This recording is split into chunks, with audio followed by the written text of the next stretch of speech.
All right, Andrew, thank you very much.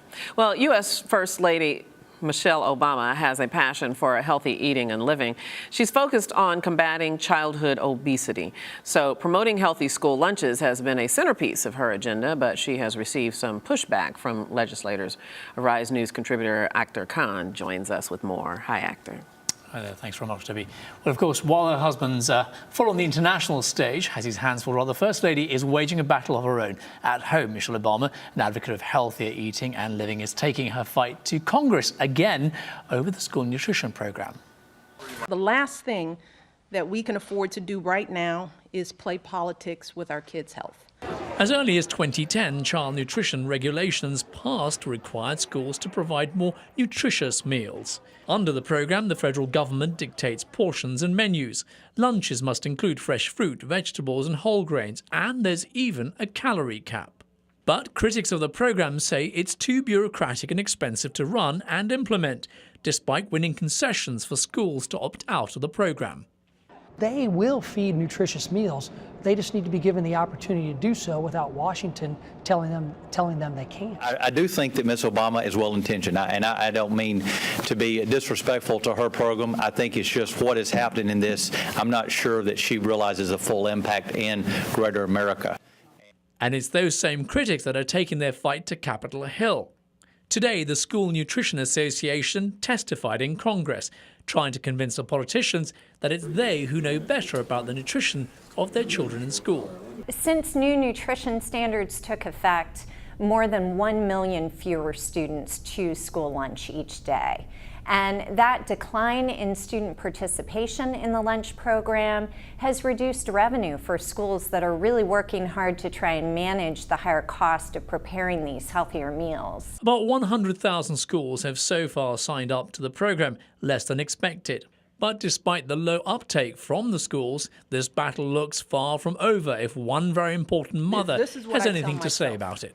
In 10 or 20 years, I don't want to look back with regret and think that we gave up on our kids because we felt like this thing was too hard or too expensive. We owe our kids way more than that.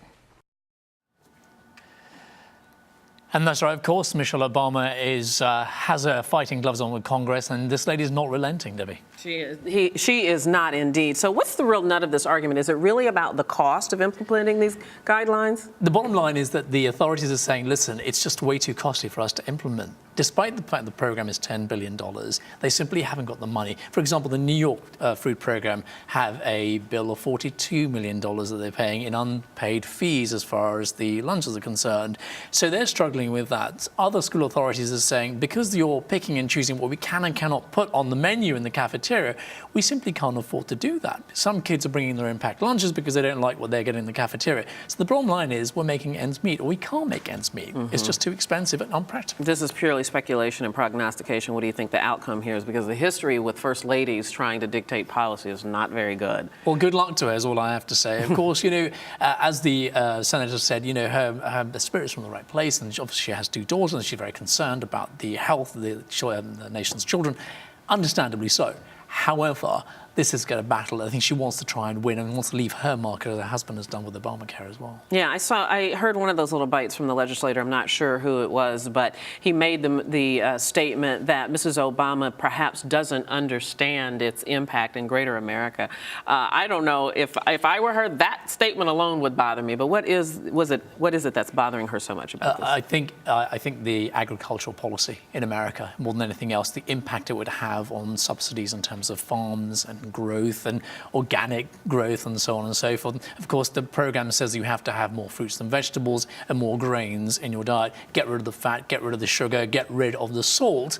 But some people are saying, you know, French fries are great for you. More salt, more sugar is good for you as well, for kids with energy. Really? Who's running. saying that, Akhtar? Nobody's saying that. Really? Like, maybe fast food restaurants. Exactly. But speaking of which, of course, there's a political aspect to this, of course. And many are criticizing this policy and Mrs. Obama as this being an example of government overreach.